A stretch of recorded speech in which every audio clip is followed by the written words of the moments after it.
Programa Viva Ubuntu, apoio cultural Ubra Santa Maria, com cursos excelentes, cursos presenciais, EAD ou híbridos que cabem com certeza no seu orçamento.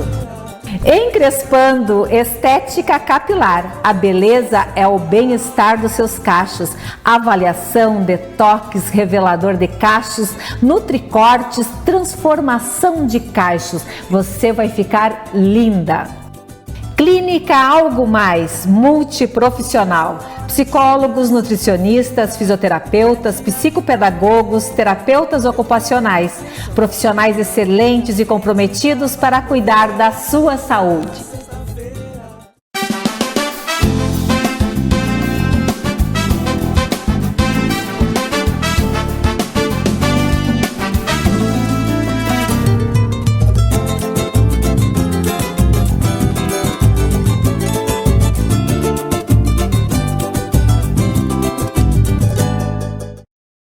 Programa Viva Ubuntu, um programa lindo da TV Santa Maria para você, para trazer para você a nossa comunidade negra. Afinal de contas, o que fazemos, onde vivemos, como contribuímos para que Santa Maria seja Santa Maria de todos e todas nós.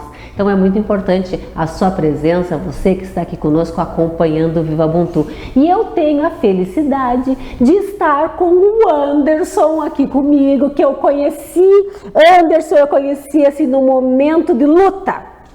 Eu acho que momento de luta. E me impactou muito assim a forma com que tu traz.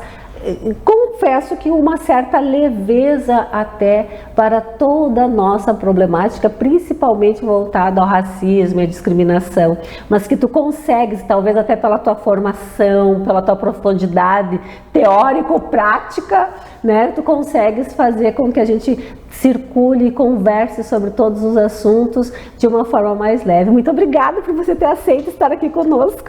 Gratidão pelo convite, Débora. É uma satisfação estar aqui no teu programa, né?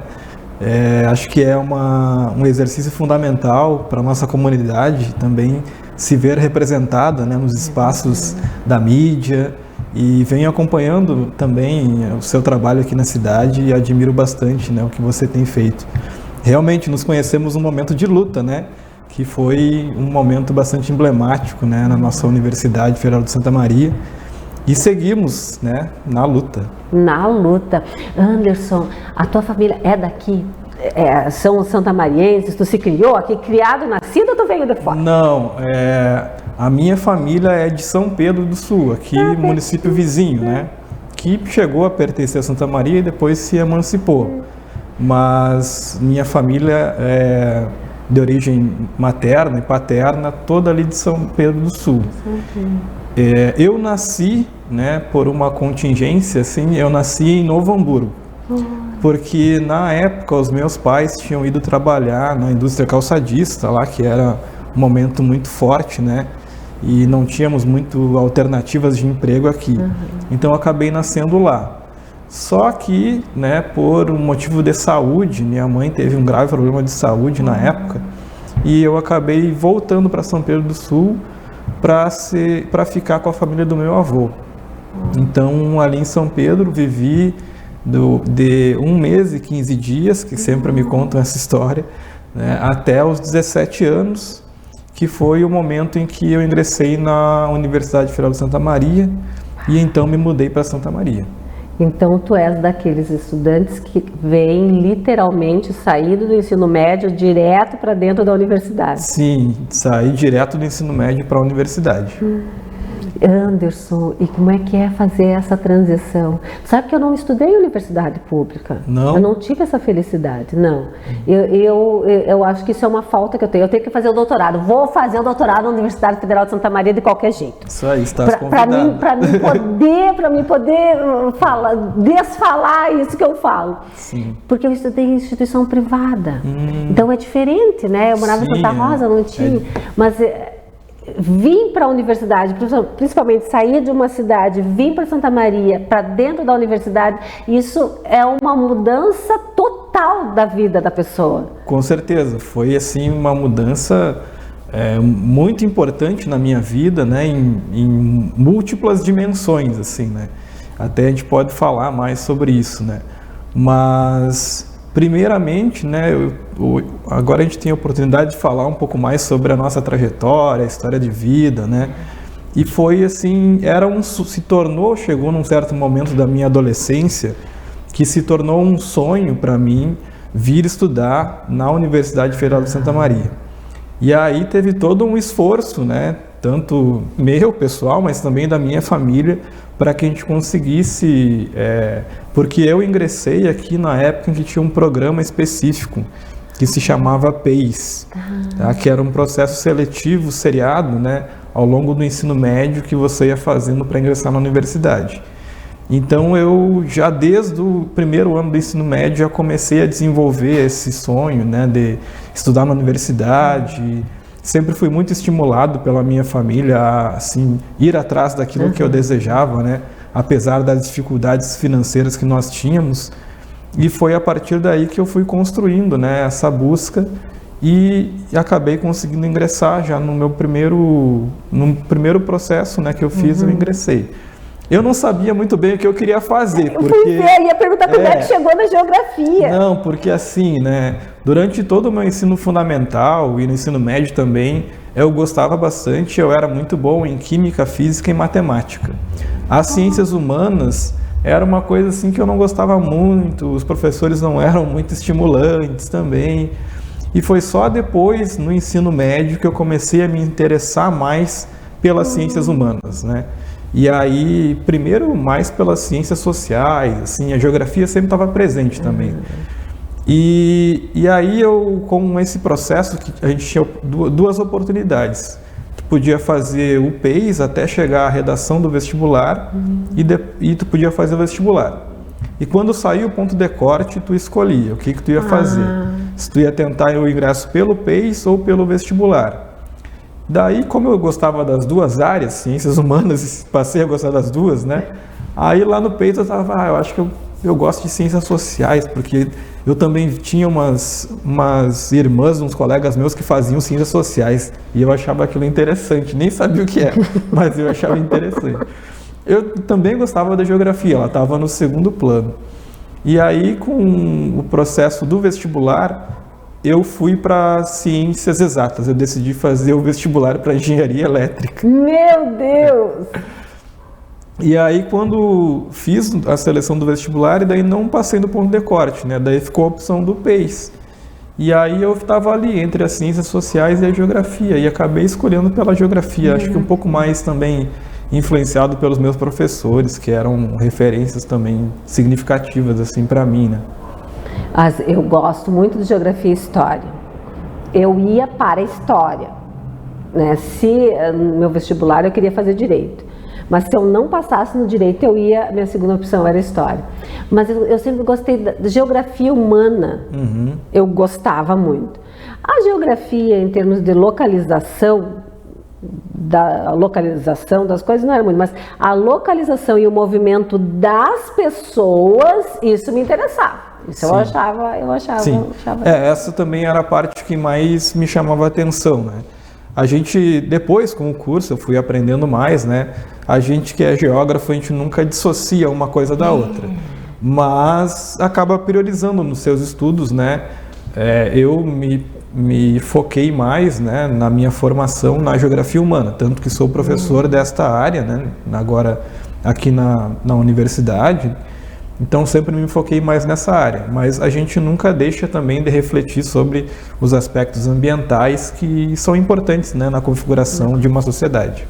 Anderson, e como é que é assim, porque tu não saiu da Universidade Federal, tá? Eu acho isso muito legal. Tu fizeste a Universidade Federal, tu foi para especialização, mestrado, doutorado e ficou, ou tu chegou a sair e voltou? Não, eu saí. Eu estava há 10 anos fora de Santa Maria. Tá? Eu fiz a graduação e o mestrado aqui na UFSM.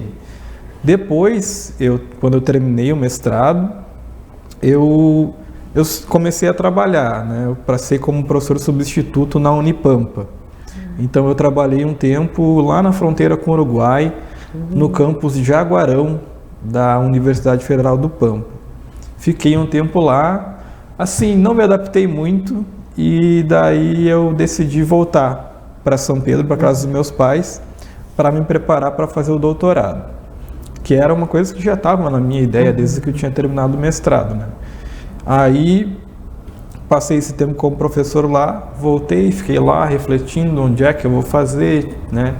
O meu orientador sempre me estimulou muito e sempre disse que eu poderia fazer na instituição que eu escolhesse. E teve um momento que eu achei que isso era verdade e levei isso a sério.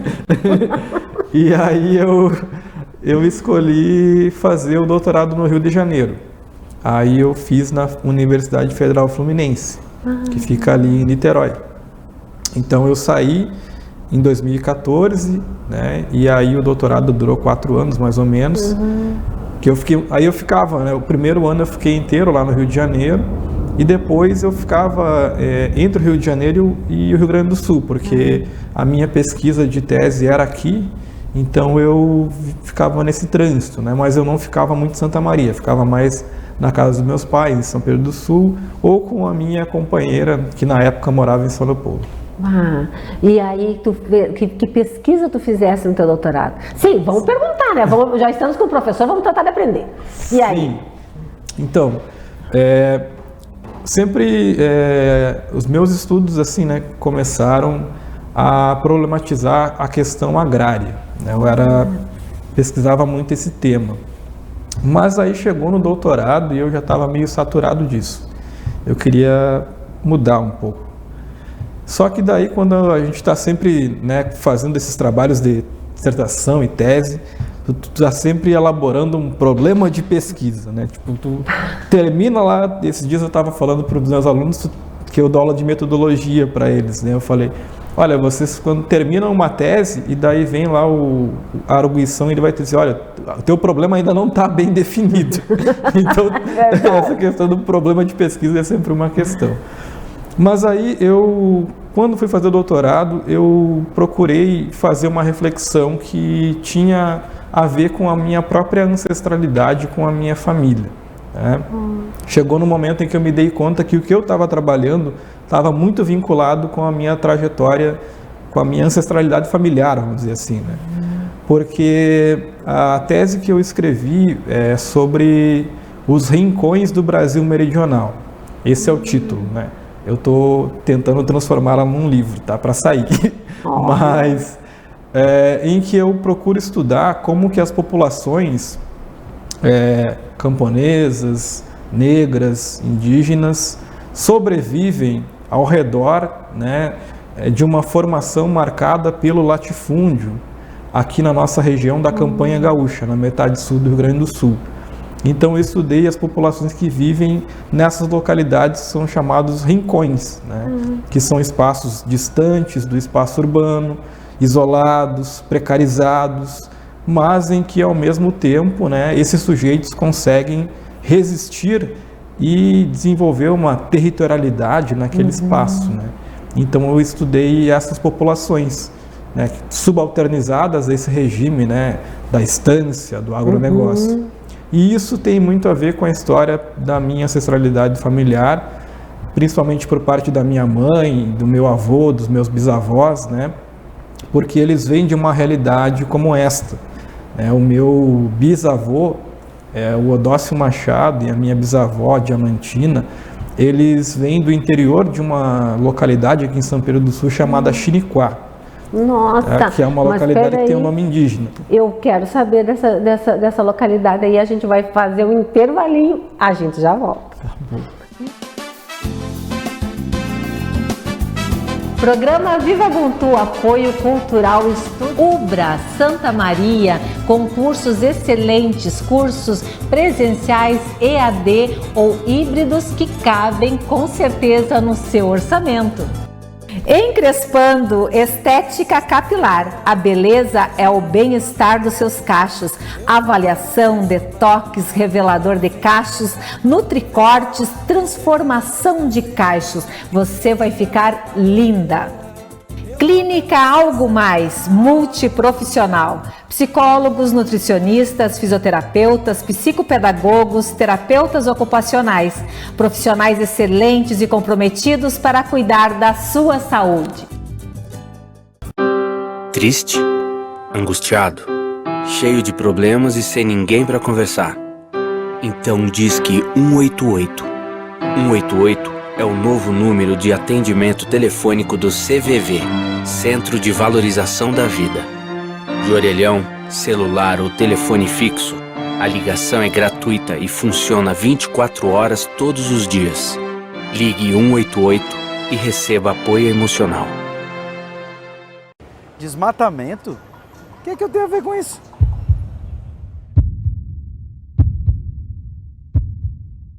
Parou, né? Sai da cadeira, suja a mão de terra. Vamos começar esse reflorestamento? Nós. Faça florescer floresta. Vem fazer parte desse movimento de reflorestamento.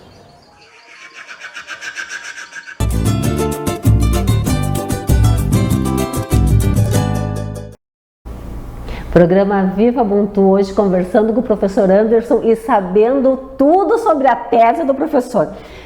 Como é que era o nome desse rincão mesmo, professor? Da onde vem a minha família? É. Se chama Xiniquá. Xiniquá. É um termo indígena, né? Que se lembra uma noção de espaço. Mas, infelizmente, o Xiniquá, ele foi dominado por grandes proprietários de terras, né? E a nossa família, né, ela vem desse processo de exploração, né? Eu não tenho os registros, né, mas obviamente que devemos ter sido escravizados em algum momento desse processo, né?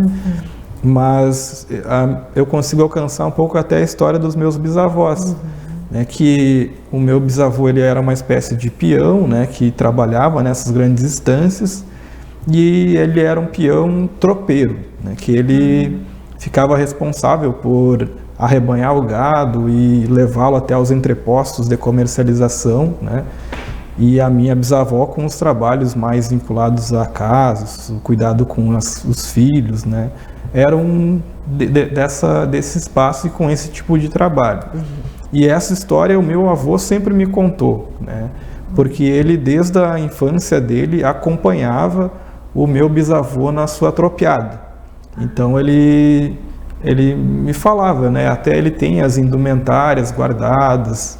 Ele falava, por exemplo, do café de cambona, né? A cambona que viria a ser uma espécie de chaleira. Né? E aí ele dizia que gostava muito da rapadura que eles carregavam durante a viagem, porque ele acompanhava o meu bisavô nessas tropeadas. Então, isso teve muito a ver depois, né, com os sujeitos que eu estava pesquisando, né, não nesse mesmo lugar, em outro lugar, mas que tinham essa trajetória semelhante. Mas olha, que coisa mais linda. Eu falou em café de cambona, deu até vontade de tomar um café, um café de cambona. Mas Anderson, e aí tu vieste para cá, fizeste concurso na Universidade Federal de Santa Maria? Então, demorou um pouco até eu conseguir fazer esse concurso, né? Teve todo esse processo de fazer o doutorado, que durou cerca de 4 anos. Aí eu terminei no momento em que as vagas no ensino superior, né, e no Brasil em geral, a gente está numa crise até hoje, né? Então, estava um processo assim que o número de doutores desempregados bem grande, né? E aí, depois que eu terminei o doutorado, eu consegui um emprego no Paraná. Não consegui nenhuma vaga aqui no Rio Grande do Sul. Então eu fiquei 2 anos trabalhando na Universidade Estadual de Maringá, que fica ali na região norte do Paraná, né? Como professor colaborador, que chama lá, né? Que é um contrato, regime de CLT. E aí nesse período comecei a me preparar para os concursos, né?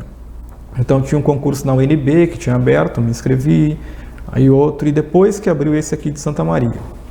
E aí só depois que passaram esses 2 anos que eu fiquei lá em Maringá, é que eu tinha passado aqui, que eu fui chamado, né, para voltar. Então, durante todo esse tempo, né, da saída para Jaguarão primeiro, né, para trabalhar na Unipampa, depois para o doutorado, depois para o Paraná, se passaram 10 anos. Professor de geografia.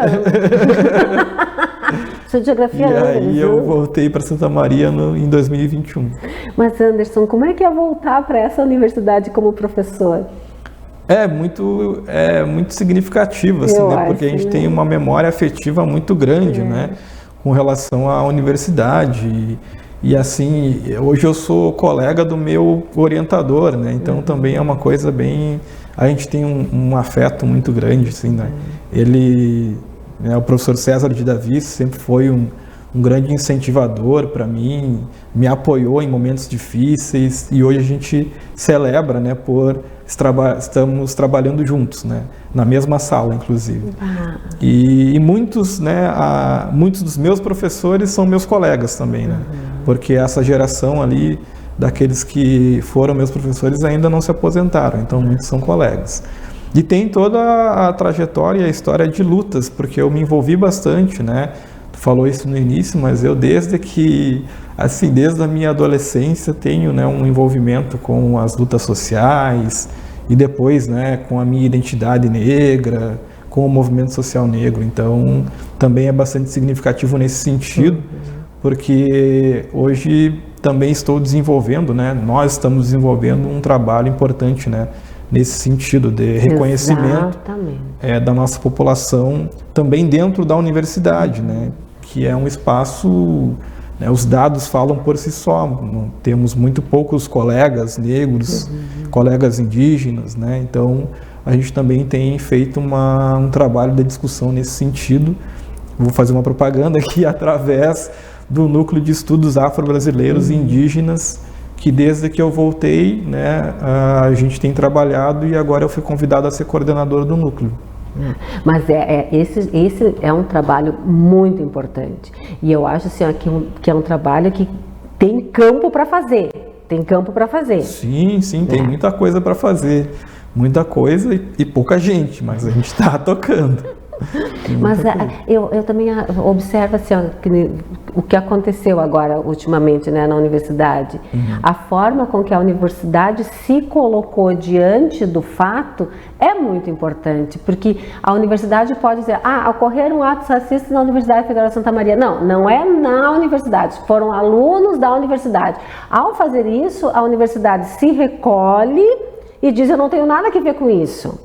Então, no momento que a universidade se apresenta para o debate, dá a sua satisfação, faz o movimento de que, precisamos falar nesse assunto e precisamos trabalhar todas essas questões, eu acho que aí começa a ter um movimento de melhoria. Sim, eu acho que neste caso, né, em específico, a nossa mobilização, em primeiro lugar, né, primeiro dos estudantes, dos movimentos sociais, fez uma pressão para que a universidade também se manifestasse. Tá? É importante frisar isso, né? Porque as notas que foram escritas, os encaminhamentos que foram dados, né, tiveram um papel importante das mobilizações sociais. Né? Nós, os diversos movimentos, né, eu destaco bastante também o papel do MNU, que estava lá com a gente, pressionando, né, foi importante para que a reitoria se posicionasse e para que o processo fosse, né, célere e seguisse os seus caminhos, né.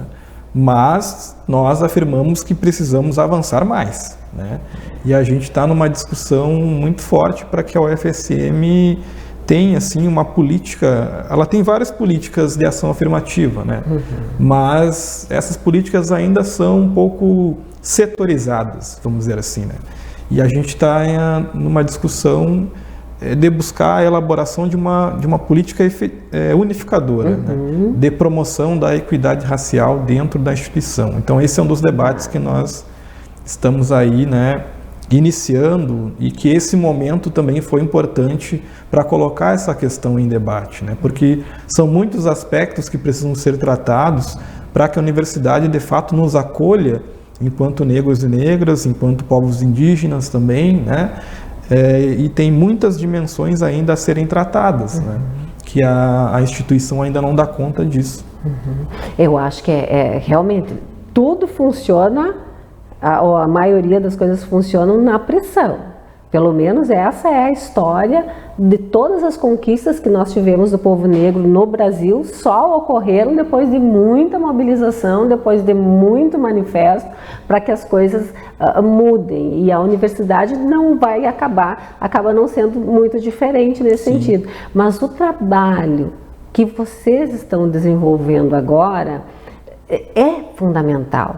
Eu vejo assim, tem alunos que se percebem dentro de um terreno hostil estando na universidade. Sim. Quando não deveria se sentir com essa hostilidade, né? E aí a gente pode dizer, Débora, mas ninguém está sendo hostil. Não é questão de ser xingado ou não ser xingado. É que aquela estrutura não foi organizada, pensada para a população negra. E eu achei muito interessante numa participação que a gente fez na CDN, que o colega professor colocou as pessoas negras e o trabalhador. Então, a universidade não está preparada para receber a população negra e a população trabalhadora. Sim. Então, isso aí me marcou muito. A população trabalhadora ficou guardadinha aqui, de tão importante que foi ouvir essas manifestações. Sim. Tem vários aspectos nesse sentido, né? Porque, assim, você pode se questionar por que a Universidade Federal ela não tem tantos cursos noturnos, né? Que os cursos noturnos são uma oportunidade significativa para quem é trabalhador poder estudar, né? E a nossa universidade, infelizmente, tem muito poucos, né? Nas principais áreas do conhecimento não tem, né, cursos noturnos.